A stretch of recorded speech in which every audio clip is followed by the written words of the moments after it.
Hello there, good afternoon. Thanks for joining another episode of Let's Talk About It Now live series. I'm going to give it a few seconds while people join. I'm going to go ahead and pin this comment.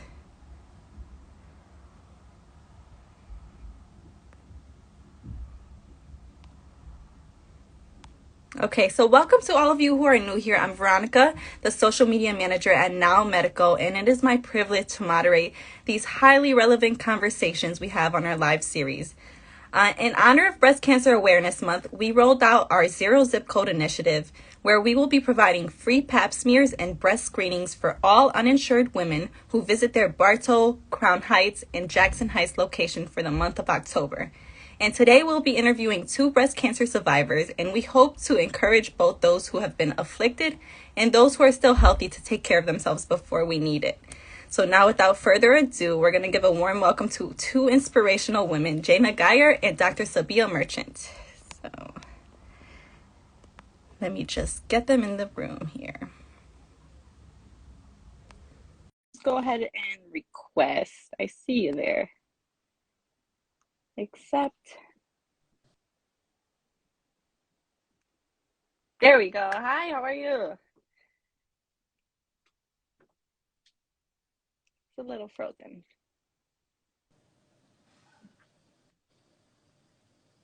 All right. Can We're you just waiting can on you see can Jana. you Go see ahead and me? request. Hit that little plus button. Yep, I see you. And you It's a can little hear me too. frozen, but it's okay. It should. Yep, I hear you. The connection is getting better.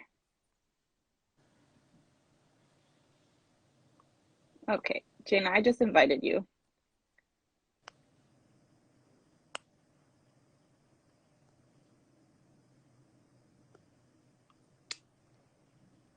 Invite again. Can I share the live link as well? Yep. You can actually just click that little arrow at the bottom right corner to share it with whoever. Mm-hmm.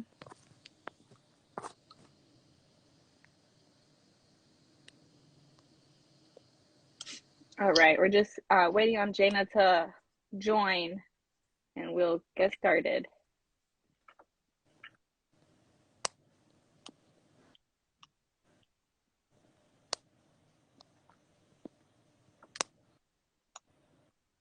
In the meantime, Dr. Sabia, do you want to go ahead and just start introducing yourself for everyone? Yeah, Okay. hi everyone. My name is Sabia Merchant. I'm actually a pediatric neurologist and I work out of New York Presbyterian, Queens. I have 3 wonderful children and a wonderful husband too. And my kids are like 17, 14, and 10. So that's pretty much. Hi Awesome. everyone. Can you Hi, can you hear Jana. me? Yeah. All Technical right. difficulties. Yeah, it's all Sorry. right. We got you here now, though, so that's all that I'm matters. here. Go ahead and introduce yourself for those who have joined. Hi everyone. I am Jana Geyer. I am the occupational health client liaison for Now Medical. I also am a breast cancer survivor. I am in remission for 3 years, and I am extremely proud to be on this live today to talk about these really important issues, especially for young men and women. And yeah, this is awesome.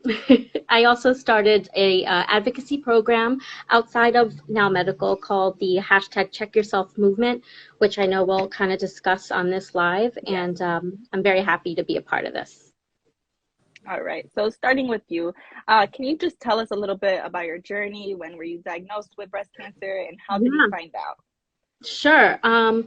So I was 33 years old, and I was like the picture of health. I was young, new mom. I had a 2.5-year-old, happy, active, healthy individual that found a lump in my breast. I knew because I had friends who had gone through breast cancer at an early age. I knew how I needed to be proactive and to get on top of this right away. So I did seek care right away. Unfortunately, I was dismissed several times. I was not given a mammogram because I was under 35, but I was given an ultrasound. And even though mammogram was ordered for me at the hospital, they denied me to get it because of my age and because I didn't have breast cancer in my family history. So I did have an ultrasound, and from those images, they said that it looked like a benign breast cyst at the time. So I was treated as if it was a benign finding. Had the lump aspirated twice, meaning they took fluid out of it, and it never did go away. And every time I felt it, I knew something was wrong, right? I knew in my gut, in my mind, that it was not right, right? Because it was aspirated twice and it still was there. It just didn't seem right to me. So I had spoken to the doctor and everyone there, and they were telling me that I had nothing to worry about. So I was told it was nothing. It was, and that I wasn't cancer several times. And even though I expressed my concerns, I was still never given a biopsy or a mammogram. So I was misdiagnosed for 8 months until I requested an excisional biopsy when they did take it out. And I was diagnosed with invasive ductal carcinoma that had spread to my lymph nodes. Yeah. Wow. I think it's just, amazing how you advocated for yourself, and Yeah. especially nowadays, with all the gaslighting and things that a lot of women go through in the, healthcare, um, just advocating for yourself is super important. How about you, Dr. Sabia? Can you just tell us a little bit about your journey? When were you diagnosed with breast cancer, and how did you find out? So mine was actually at a time of COVID. So COVID hit March 2020, and I was scheduled to have my routine mammogram in May, like a week after Mother's Day. And so I almost didn't go because I was like, it's COVID, and I could put this off for another 6 months. What's the big deal? I went last year, everything's fine. And I was sitting in my office, and I kind of, intuitively, and that's why I think it's very important to trust your instincts and your intuition. And I decided to go. And so when I went in for the mammogram, right away, the radiologist came in and said, we need more pictures and more pictures. And so then they kind of called me in the next day as well to do some more imaging. And that's when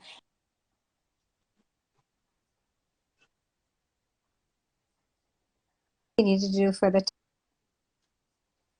had a breast ultrasound, and then I had a PET scan, so a lot of other tests. And luckily for me, it was a stage 1, but it was a very aggressive kind of cancer. It was HER2 positive. So you have the estrogen receptor positive cancers and the estrogen negative, and so this was not completely what we call ER/PR negative, but it was HER2 positive, and the rest of it was negative, which basically meant that I had to have chemo, radiation, and surgery. And the tough part was all it was during COVID, and so that made Mhm. it very lonesome. Wow. And I Yeah.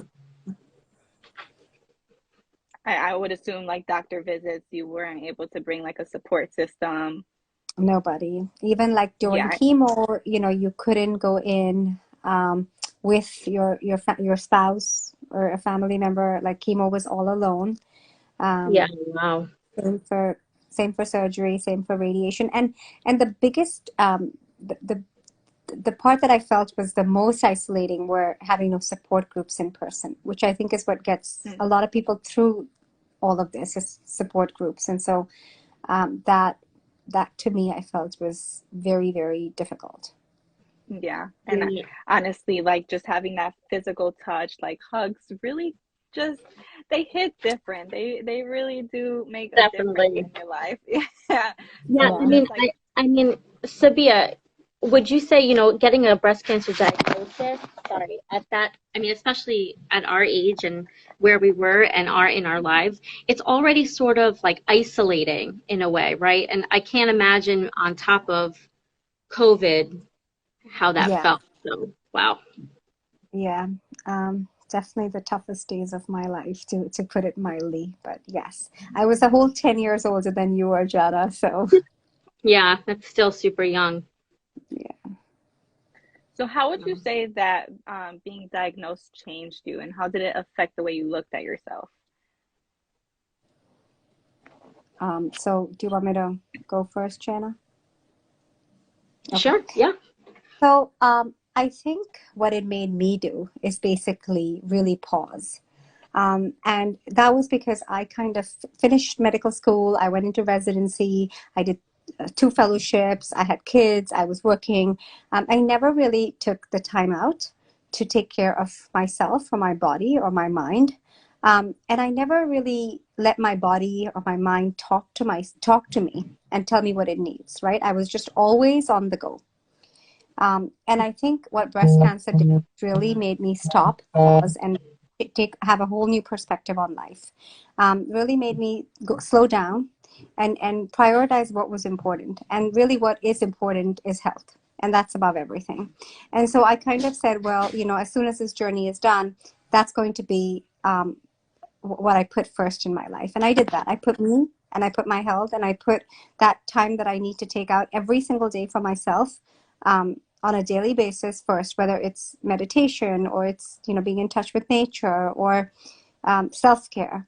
And so for me, I think it really was a wake-up call to looking after myself and my body. Yeah, 100%. I could definitely see, because I feel like we probably just get so caught up in our life, and especially when, like you said, you went previously the year before and everything was okay. Oh, she's having tech. Uh, you could just request one more time, and we'll get you back in here. But yeah, you said that you went the year before and everything was fine, and you were gonna put it off because of COVID, because you just didn't think about it. Like you just felt completely healthy, and but Mm-hmm. it really is. That's why I feel like preventative care is just so important. Making um, time for those routine visits and those screenings that are super, super crucial. Let's see if we could get her back in.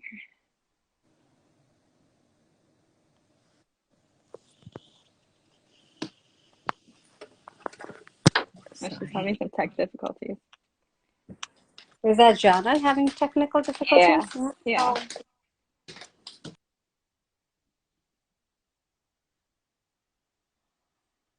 All right. No, we'll get her back in here. I think she probably just has bad okay. signal. Um, but yeah, as you were saying, just preventative care and making sure Yeah. you get to those routine visits. So I guess I could go along with the next question. What advice would you give to newly diagnosed women? So, I mean, I think the best advice I could really give is just, uh, pause, take it one day at a time. It's a very long journey. Be kind to yourself, give yourself Hmm. grace. um, Let others take care of you, because we're very about, let me serve others and I can do this. So you don't have to be the hero. You don't have to be, you don't have to be strong. Just let other people be there for you, because people really want to. People want to be able to help you, and you just have to let them in. Um, you know, some amount of delegation would be great at this time. And really just give yourself grace and focus on healing. And one day at a time and one step at a time, you will get to the other side no matter where you are, because that's where technology or medicine is today. Everyone has some sort of treatment, and for the most part, people do get better and get into remission and start leading completely normal lives. And so there's a lot of hope. The statistics are all in favor of breast cancer today. The survivors are the Hmm. longest, and there's actually, I was looking up, it's like in the US itself, I think there are 3.4 million survivors of breast cancer. So, and those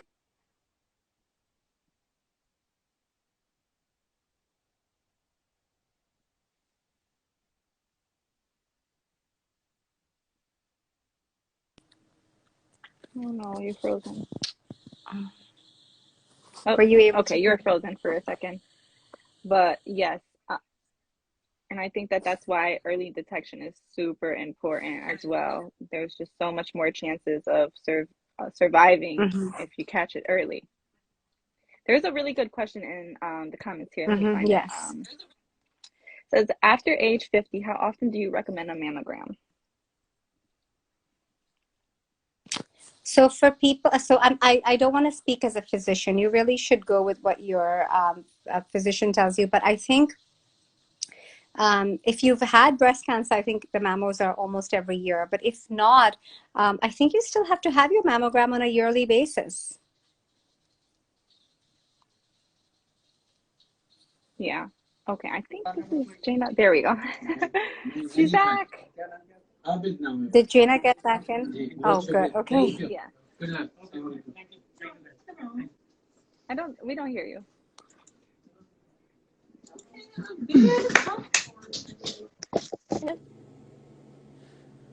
Go ahead, speak. Can you hear me now? Yep, there you go. Awesome. I'm sorry, everybody. I was having some computer issues. I apologize. No, it's okay. I'm so sorry. So we were just discussing one of the questions that we got in the comments. It says, after age 50, how often do you recommend a mammogram? After age 50? Yes. Oh. Well, I'm sorry. I was listening to everything you were talking about. And I just kind of wanted to go back, if that was okay, Yeah, Veronica. 100%. Okay, awesome. And I wanted to just say, because I know, Sabia, you were talking about how, your diagnosis has changed you, right? And I totally agree with everything that you said. It definitely slowed me down for sure. I don't really sweat the small stuff anymore. It has given me a different perspective for sure on life in general, just, being grateful that I'm here. I do have a young daughter, she's 6, and I get to see her every day, and I get to be with her and, be a mom, and I'm just so lucky in that regard.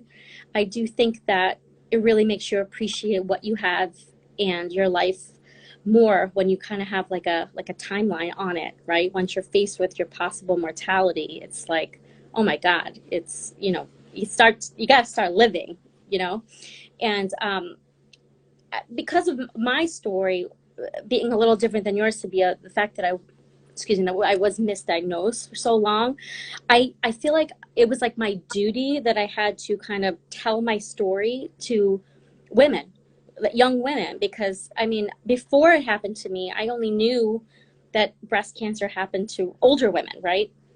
Mm-hmm. And it doesn't discriminate clearly. And the fact that that happened to me and I wasn't being listened to, really, I felt like I needed to kind of bring that up. And I needed to let other people know that if they felt that something wasn't right, no matter what a provider says, if you feel something, right? You're a doctor, Savia, so would you agree that if a patient really isn't happy, that they definitely have that right and that opportunity to get a second, third, fourth opinion? Absolutely. And I yeah. And also just to bring it out there, there's so many young women that don't even know what an abnormality is. They don't know what a lump is. They don't know what it feels like. They don't know how to do breast exams.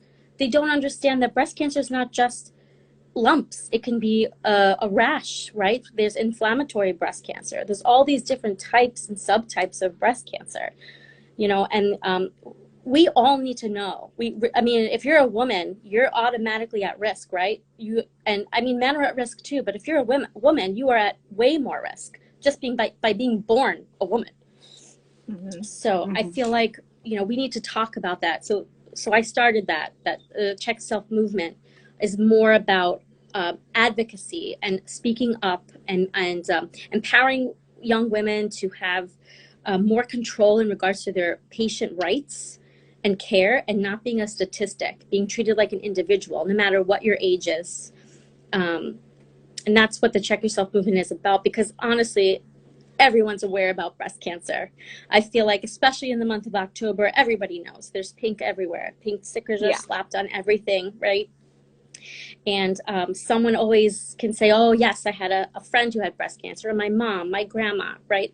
But you don't really see so much breast cancer in women under 40. And I really think that, you know, we have different concerns than older women, right? Fertility, sexual issues, and it's just such a huge umbrella of issues. Talk to us more about like what the Check Yourself movement is. When did you start it? How Sure, can other people sure. tune So, in? okay. So when I was diagnosed, similarly to you, Sabia, I had chemotherapy for 5 months. I had a double mastectomy, and then I had to have radiation for a full month, and I'm on hormone therapy. And when I was diagnosed, the first thing that I felt that I had to do was write. And it kind of was always like my go-to, like with any type of issue, trauma. I just always went to like pen to paper and to kind of get my thoughts out, just so I can kind of get everything in order. And it just was cathartic. You know, it was so like, get it out into the world. And it was just for me to see, right? And I said to myself, what can we do? Like, what can I do to make women aware, young women aware? So it first started out as just like a support group. At the time, there wasn't any COVID, so we were able to do these support groups in person, where I went to a local, I was living in Chicago at the time, actually, and I went to a local cancer center called Lemons of Love. If you're watching, shout out. And they do cancer services like, port pillows. They make port pillows, they do chemo kits, they send them out to cancer patients in the area. So it was something that was close to my home, and I thought that would be a great place to start with, like, women in the community. And so I set up this support group, and these young women, they just came. They were messaging me, and I was like amazed by how many. I was amazed by how many women were diagnosed with breast cancer, either post-treatment, in treatment, 10 years out. But when they were diagnosed, they were under 40. And I just was like, we need to talk. We need to congregate. We need to talk about stuff. So we did, and it was really helpful. And so I said, well, let's take this a little bit further, right? So I started reaching out to local colleges in the area. So I started going, the first college was Harper College, actually, in Arlington Heights in Illinois. And I went there and I spoke there to a class, and it was unbelievable. Like, a lot of them were bilingual. Most of them were Spanish speaking. So it was actually a little difficult for me to get my point across, but I did my best, and I used like Google Translate on my phone, and I had like a whole PowerPoint presentation, and it was really awesome. And I actually had somebody come up to me, and she had told me that she had found something, and she never got seen. She never went to the doctor because she had no idea. She was just like, oh, whatever. So I was like, well, we need to sit down. You got to tell me, I'm not a clinician, I'm not a doctor, but I was a patient, right? So I kind of know certain things. And I sat down with her, and we got her with a breast specialist, and it wound up being invasive ductal in situ, which is, I guess, precancer, right? Wow. That's a precancer. And she had messaged me, and she said that she had gotten it removed and she didn't need any further treatment. But I feel like, what if I wasn't there that day? Yeah, you could have potentially saved a life. Yeah. So after that, I was like, what else can I do? Right? Yeah. So I just continued to contact places of worship, places where people congregate, young women congregate, and I just took off from there. And it wound up being like a huge thing for me. It was great for me to tell my story and to get that information out there, but it was also awesome to know I wasn't alone. There were so many other women like me. Yep, 100%. And we had to like band together and Yeah. make sure that our voices are heard and that we get the same rights as if we were over 40. So speaking of your advocacy, what message would you like to provide for women who are newly diagnosed? Sabia, so do you want to talk? I feel like I'm talking too much. I think she answered this one. Oh, awesome. I think Okay. I Um, the message would be, no one's going to fight for you like you, right? Nobody is going to, take all the time in the world to make sure that you're getting what you need. You have to do that. You have to claim that responsibility. You have to make sure that you are on top of your own stuff. And once you feel like you've got that handled, I feel like you can get through it, whether it's your diagnosis, your treatment, wherever you are. You have to have that strength. And people say, you're a warrior and you're strong. And I say, you're only strong because you are taking the responsibility to make sure that you're getting everything you need, right? Because if you're being told you need this chemotherapy to live, you're going to do that, right? Most people are going to. There are other ways, there are holistic ways to go through cancer. I chose science, right? And I do think if you work hands in hand, I think that's probably the best. But Yeah. If you're told that this is going to help you, your longevity, your life, you're going to do that, right? So you really don't have a choice in that matter. But you do have a choice before you start your treatment to make sure you have the very best doctors, right, for you. You do have a choice in your reconstruction if you choose to have reconstruction. You have a choice. Do you want to save skin? Do you want to go flat and fabulous, they say in the breast cancer community, right? Do you want to get a tattoo of your nipples because you have none anymore, right? You have all of this. And as a young woman, they don't talk about this stuff, but it exists. Like, I know, Savia, you did cold capping, right? That's amazing. They don't really talk that much about that. Yeah. And So for those who don't know, what is cold capping? oh yes, Savia she So, did it. yeah, so I can talk about it very briefly, but basically, again, this is something really important. Like for women that are diagnosed with breast cancer, there's a way to actually undergoing or going to undergo chemotherapy. There's a way to actually keep your hair or save your hair, and that is through these cold caps, where just prior to chemo, you wear this you freeze your head, you freeze your scalp, and so what that does is that protects the hair follicles, and you still lose hair. Like you lose like anywhere from 10 to 50% of hair, but you will save 50% of hair. And more importantly, as soon as chemo is done, your hair will come back like 5 times as before. And I mean, I can kind of vouch for that. But basically, sometimes insurance will cover cold capping, but you need to talk to, again, advocate for yourself, bring it up to your oncologist, because sometimes they're just so busy with everything else that they may not tell you. However, I was at MSK, and they're the ones that did tell me about it. So more and more doctors are now talking about it. But just spreading that's an option. Insurances cover it. You just have to get a letter from your oncologist saying that it is a medical necessity. And then there's a lot of groups like the Paxman Cold Crap group that I use, where people actually donate their caps back. And so if you cannot afford it, you can ask for a donation for the caps. It's amazing. Mm-hmm. That's Yeah. awesome. Yeah, I think that's so important. Like, and that should definitely just be like PSA everywhere because I Yeah, feel like I can speak for myself, but my hair is very much my identity. totally. Very much. So I Totally. know a lot of other people feel the same way. I did for sure. I did not cold cap. I lost my hair, and that was one of the hardest things, honestly, because like I think we talked about this before, Sabia. It's kind of like your identity, like you said, Veronica, but it's also sort of like your femininity, your as well as like your breasts, like that. You're a woman, you have breasts, right?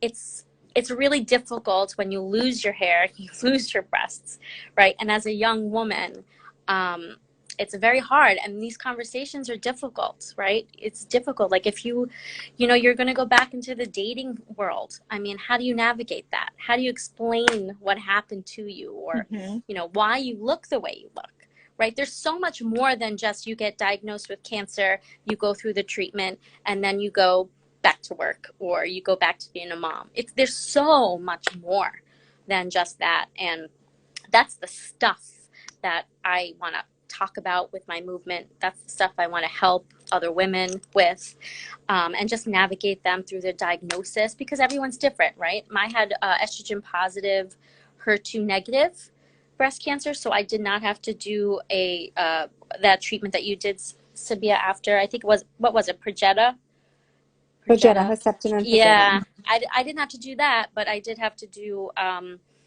something called the Red Devil, which is exactly what it sounds like. And it's so much. It's so much stuff, right, that you go through. But it doesn't matter. It doesn't matter, that people say, oh, it's just hair, it's going to grow back. Yeah, I know. But something, you're the one that's looking in the mirror, right? You're the one that's, like me, I didn't feel sick. I didn't feel sick at all when I was diagnosed. But then when I lost my hair, I looked sick. So it was such a weird phenomenon. It was like, it was just, who is this person, right? You kind of lose yourself a little bit. But, there are so many things that I recommend to women going through this.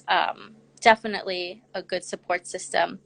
If you don't have a lot of friends, a lot of family, that doesn't mean you don't have a support system, right? You have the Check Yourself movement for sure. You can always reach out to me. And I Let them actually, know how. absolutely.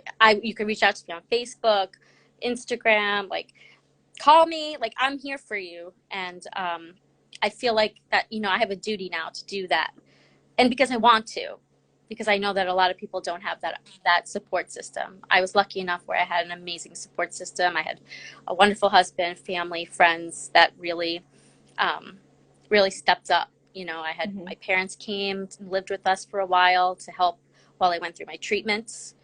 And my in-laws came and watched my daughter while I had surgery, so everyone could be at the hospital. And my husband came to, and my mom and my dad came to every chemo.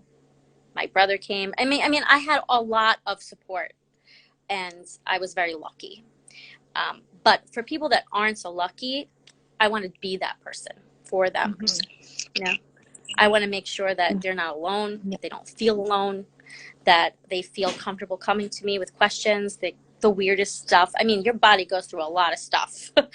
And I just want to be that source of strength for other women. And that's why I created the movement, really. That's amazing. And look at the power of technology, because you don't even need to do it face to face. Isn't that great? It's amazing. And I mean, and now I work in healthcare. You would never, before the pre-cancer me, I was working in hospitality for Hilton hotels, the corporate world, right? I'm now working as an occupational health client liaison who started as a PCA. And I love it. I love it. I love being able to see a patient come in that needs help, and I see them so differently, right? I see them as somebody who is in need, someone who, I mean, obviously it's, so things go crazy at clinics. We know that, right? But I see patients so differently, and I just want to like hug them all the time, especially with COVID. You can't do that. And sometimes maybe I'm a little too like happy.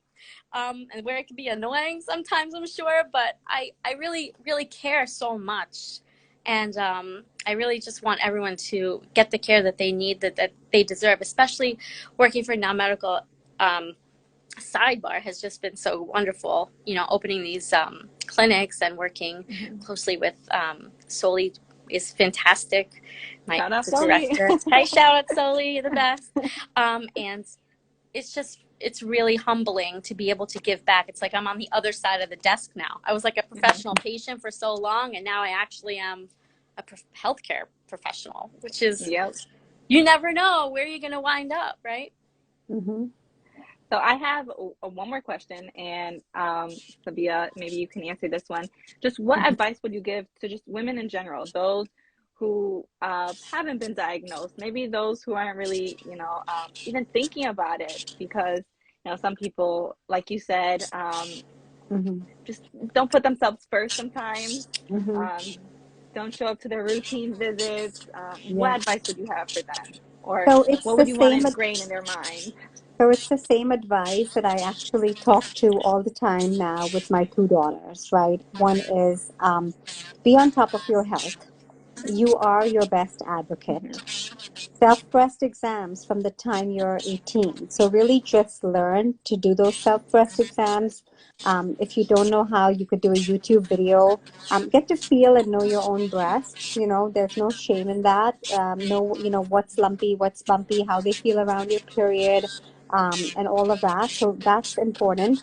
And for older women, definitely, follow the guidelines. Don't miss your mammograms, get your health checkups, really just stay on top of it. And the one thing that I want to emphasize is basically prevention, right? Mammograms and self-breast exams. It's already too late. Like it's there when you do those things. Yes. Really, prevention is how you live your life, right? And so whether you're 12, you're 22 or 32, I really have started to advocate. And this is with all my own patients, my children, everyone I'm like, start eating right.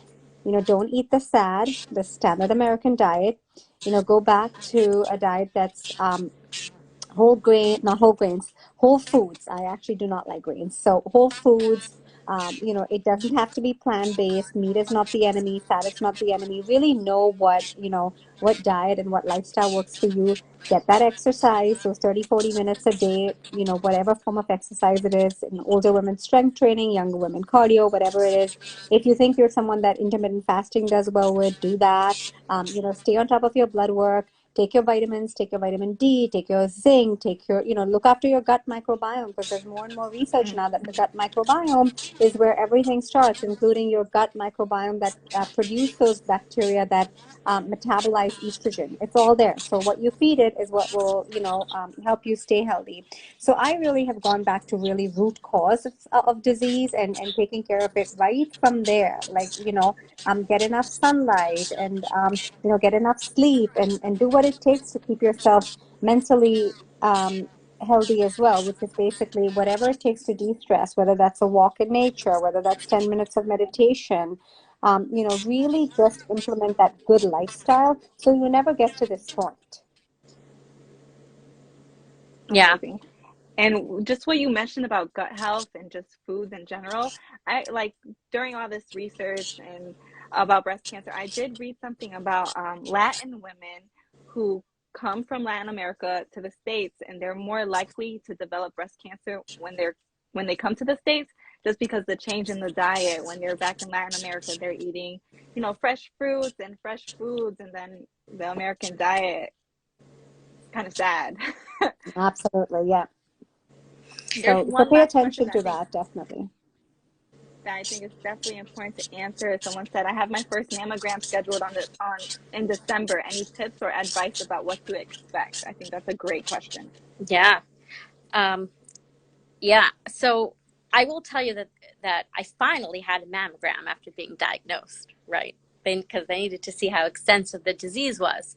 And at that point, I had been through biopsy, lymph node biopsies, like extremely painful procedures. And the mammogram was a walk in the park, right? So they really just squish you on a on a plate, and it's just a squish. And think about what the alternative could be if you do not have that mammogram. Yeah. It's Okay. fine. Random thing that popped in my head was those little booby women. Like, what if what if it doesn't fit on the plate? So Oh, it always actually, fits. If for it's for okay. women with dense breasts too, which is like like women with smaller breasts, the mammograms are great, but because they have dense breasts, it's a breast ultrasound. So sometimes you might have to just get Yeah. a breast ultrasound instead of a mammogram, or a breast ultrasound with a mammogram. It always fits on the plate. The Yeah. technicians are so well trained. Yeah. Sabia, would you say that having a mammogram paired with an ultrasound is probably the best. I do think so because a lot of women not, have dense breasts. And so the mammogram makes it a little bit more difficult to identify calcifications. And so Mm-hmm. you want to get that breast ultrasound along with the mammogram. So I think that that is the Right. best thing. And again, advocate for yourself, say, I want that ultrasound. No one can deny that to you. I'm Right. glad you mentioned that. Right. Yeah, definitely advocate for yourself. Hmm. You know, I actually had I have a lot of questions that come into my Check Yourself movement inbox, right? And one of them is always, I get this question a lot, right? And I feel like I'd like to answer it here if that's okay. Mhm. The question is, I'm under 40, right? But I have something or I have it in my family and I'd like to have a mammogram. Is that possible? Right. So I believe, correct me if I'm wrong, Sabia, but I believe that if you have a history of breast cancer in your family and or you present with like a breast abnormality, that you are eligible to get a mammogram. Is that right? Absolutely. They'll start with an ultrasound, possibly, but they will go give you that mammogram, that FNAC. Again, just be that advocate, read up, know your rights as a patient, Yeah. and ask for it. Yeah. And if you don't get what you want, go to somebody else who'll give you what Go you to want. Yes, someone else. exactly. And like I said, but that's the patient's responsibility Their Hmm. duty. at that point, right? If you have a provider that's telling you what they believe in their, and that's their opinion and on their diagnosis, but you don't feel like that's good enough, it's your responsibility to go get a second opinion. It's your Absolutely. responsibility as the patient, right? 100%. Thank you Yeah. so much, ladies. This was like full of so many gems and so much information, just inspiration, just overall. Thank Yeah. you so much for joining. Thank Thank Um, you. you. yes, and for those who are still around, Now Medical is providing free pap smears and breast screenings for all uninsured women in their Bartow, Crown Heights, and Jackson Heights locations for the month of October. So we'll help you get all the information that you need. We'll help you get your mammograms and breast screenings, and we're offering free breast screenings and pap smears. So just It's make sure amazing. to head over to nowmedical.com and book your appointment. Yes. Thank you so much, ladies. Have a nice night. Thank you, Thank you, everyone. everyone. Bye. Bye-bye. Thank Bye. you. Bye. Bye. Thank you.